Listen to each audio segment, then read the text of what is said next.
Welcome back to Exciting Europe. Welcome to the most visited and most photographed monument in Milan, the Milan Cathedral, or the Duomo. In this video, we'll take you on a journey to explore every stunning angle of this architectural marvel. We will climb to the terraces to see the city of Milan from above, surrounded by its intricate 135 spires and 3,400 statues. We'll explain the facade of this amazing cathedral, detailing its incredible history and artistry, and get up close to the sum of 746 grotesque heads and 150 gargoyles.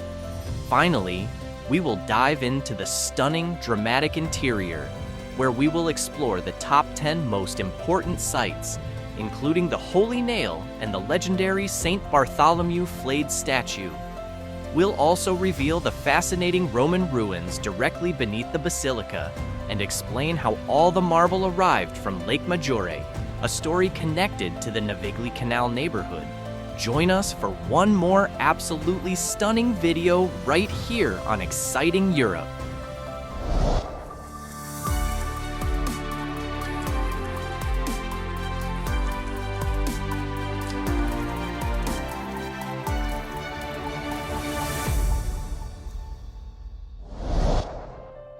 Before we dive into the history, let's get you there. Where is this amazing cathedral? The Milan Cathedral, or Duomo, sits on the very heart of the city at Piazza del Duomo, literally occupying the most central and ancient site of Roman Mediolanum. Getting here is incredibly easy. Just hop on the Milan Metro, Line 1 or Line 3, and exit at the Duomo stop. You will be standing right in the piazza when you come up the stairs.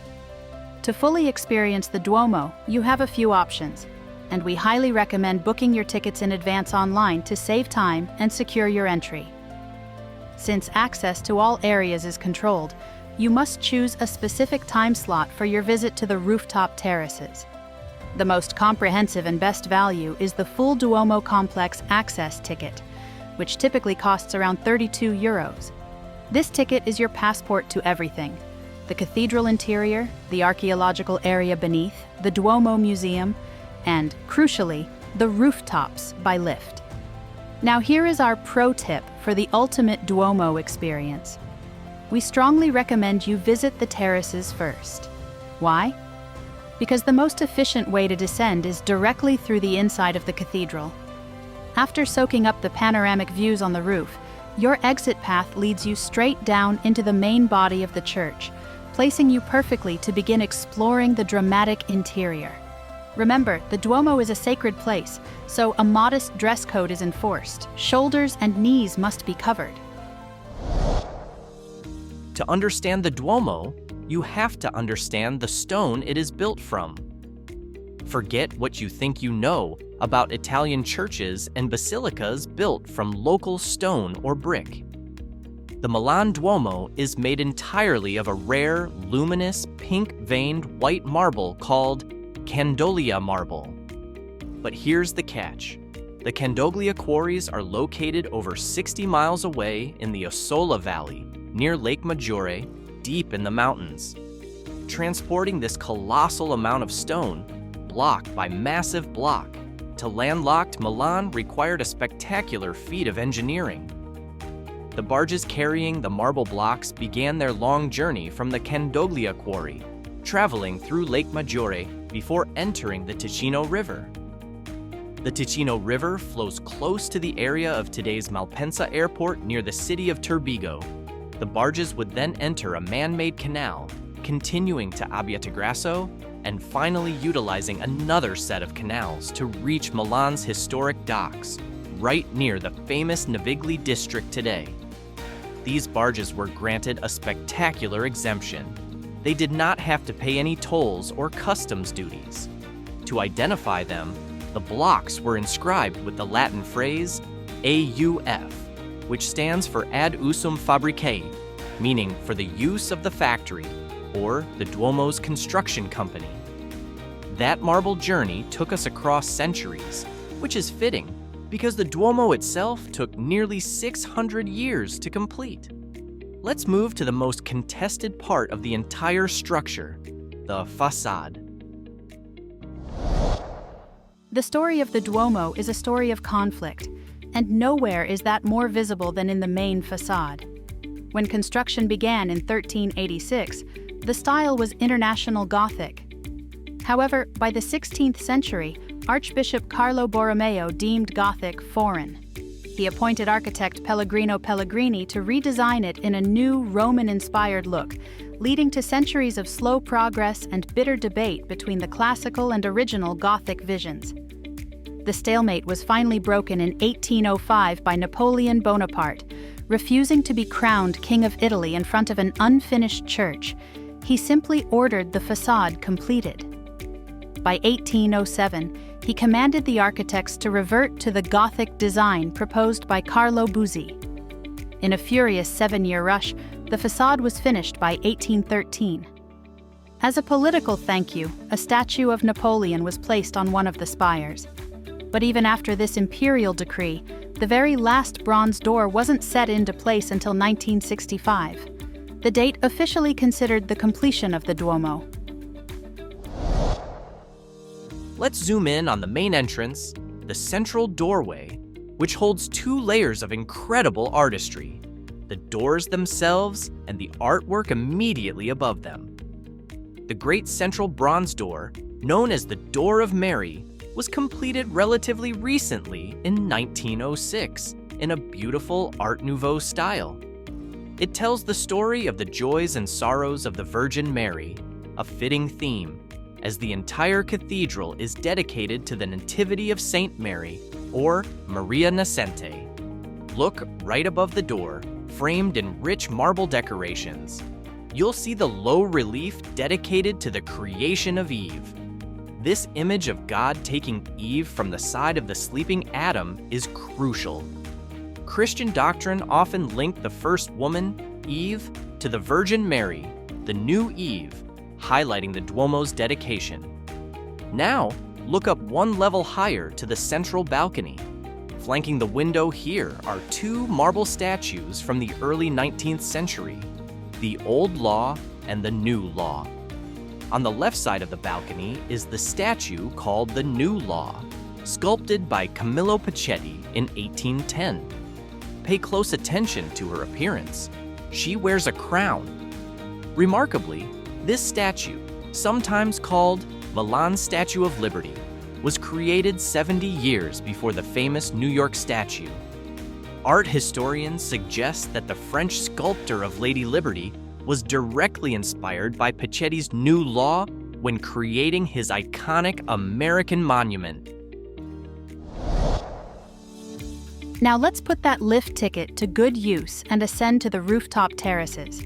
This is one of the most unique experiences in the world, as these are some of the largest walkable rooftops on any cathedral, covering a massive 8,000 square meters. Stepping onto the terraces, you are immediately transported into a forest of stone. Look around. You are surrounded by 135 individual spires, each one different from the next, soaring towards the sky, alongside over 3,400 statues that adorn the entire structure. This proximity gives you an incredible appreciation for the sheer scale of craftsmanship.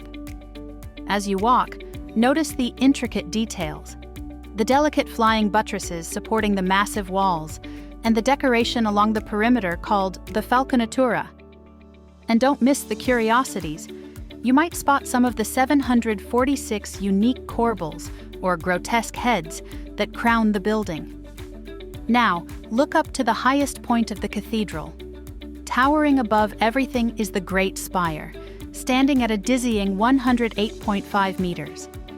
Crowning this spire is the symbol of the city, the brilliant golden statue of the Virgin Mary, known affectionately as the Madonnina, installed in 1774. This gilded copper statue of the Assumption of the Virgin is over 4 meters tall and is made of hammered copper plates coated in gold leaf.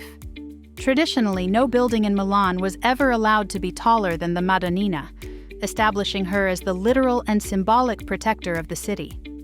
On a clear day from this vantage point, you can enjoy a spectacular panoramic view of Milan, stretching out to the horizon, where you can often see the jagged outline of the Alps surrounding the Padana plain. Having descended from the light of the terraces, the interior of the Duomo strikes you immediately with its sheer, overwhelming scale. You are now standing in a space dedicated to the Nativity of Saint Mary, surrounded by an atmosphere of dim, ethereal grandeur. The first thing that grabs your attention is the forest of columns supporting the massive ceiling. Look at the 52 soaring pillars that divide the 5 naves. A deliberate choice, as there is one pillar for every week of the year. This interaction between the religious and the civic was typical of the medieval era. These columns rise a monumental 24.5 meters, or 80 feet. As you walk down the central nave, look down to your feet. You might spot a long strip of gilded brass inlaid into the marble floor, punctuated with zodiac signs. This is the cathedral sundial, an 18th century astronomical device installed by astronomers from the Brera Observatory. This line was used to set the official city time. Precisely at solar noon, a beam of sunlight shines through a tiny hole high up and illuminates the line, marking the current zodiac sign and proving the remarkable accuracy of time to within just 2 seconds.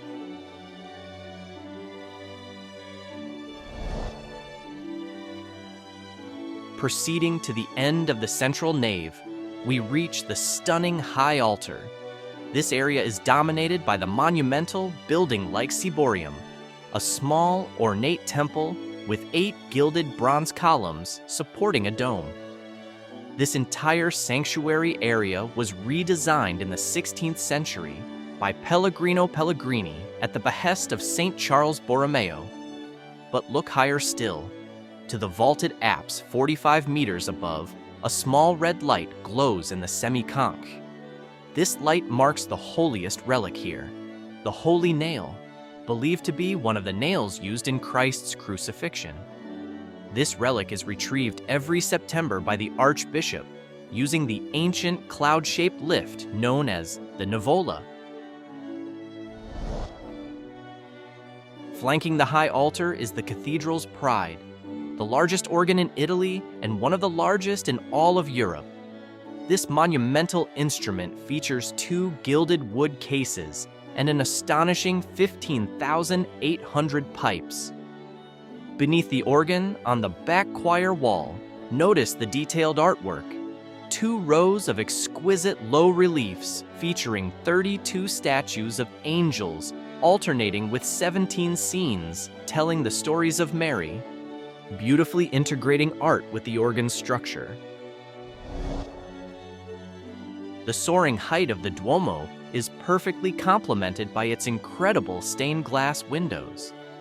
The massive windows of the apse, especially the central one dedicated to the Apocalypse, use light, the symbol of the presence of God, to communicate holy stories to the people. Look closely to see the evolution of glassmaking here, from the earlier 15th century techniques to the later 19th century panels.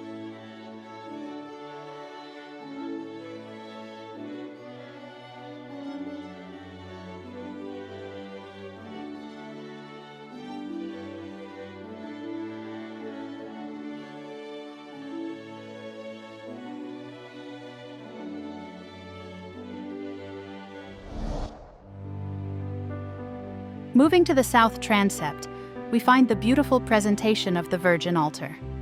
This work, created by the Renaissance sculptor Bambaia in 1543, features a white marble low relief of the Virgin Mary as a sweet little girl ascending the temple steps. The altar is celebrated for its use of perspective and the graceful, elegant figures. A piece of high Renaissance style right inside this Gothic giant. Nearby in the south transept, you'll find an important piece of high Renaissance sculpture, the tomb of Gian Giacomo Medici, This opulent monument was commissioned by his brother, Pope Pius IV, created by Leone Leoni.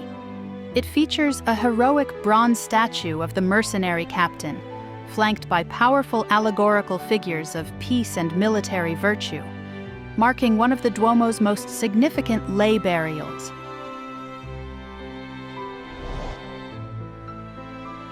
Moving closer, we find one of the most famous and unforgettable sights, the statue of Saint Bartholomew Flayed. Created in 1562 by Marco da Grate, this sculpture is a masterclass in human anatomy. The apostle is shown standing over his discarded skin, which is draped around him like a tunic. It is both a gruesome depiction of martyrdom and a stunning piece of Renaissance sculpture.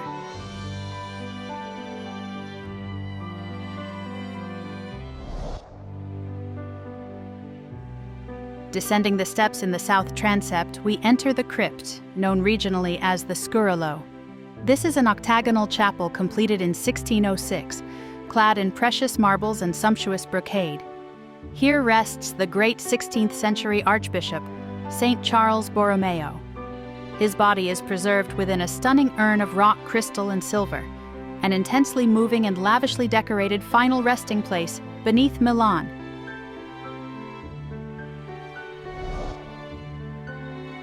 Our final stop takes us beneath the cathedral floor to the Archaeological Area. You are now standing in the very heart of ancient Roman Milan, Mediolanum.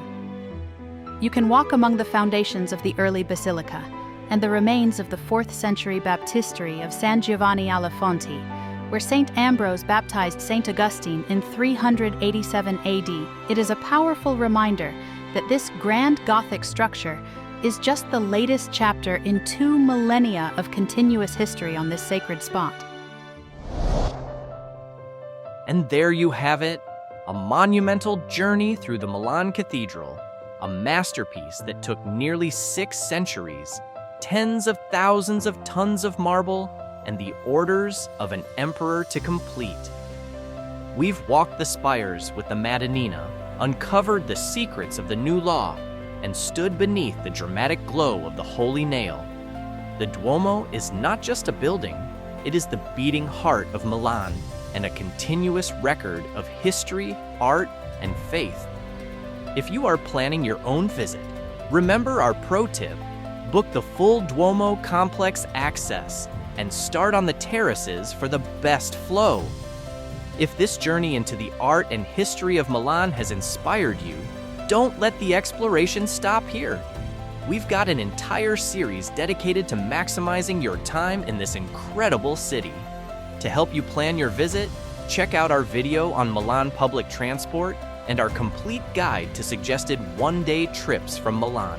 And if you're hungry for more art, be sure to watch our detailed analysis of Milan's other great monuments, like the fantastic Sforza Castle museums and the Last Supper in Santa Maria delle Grazie Convent. Thanks for watching, and we'll see you on the next adventure.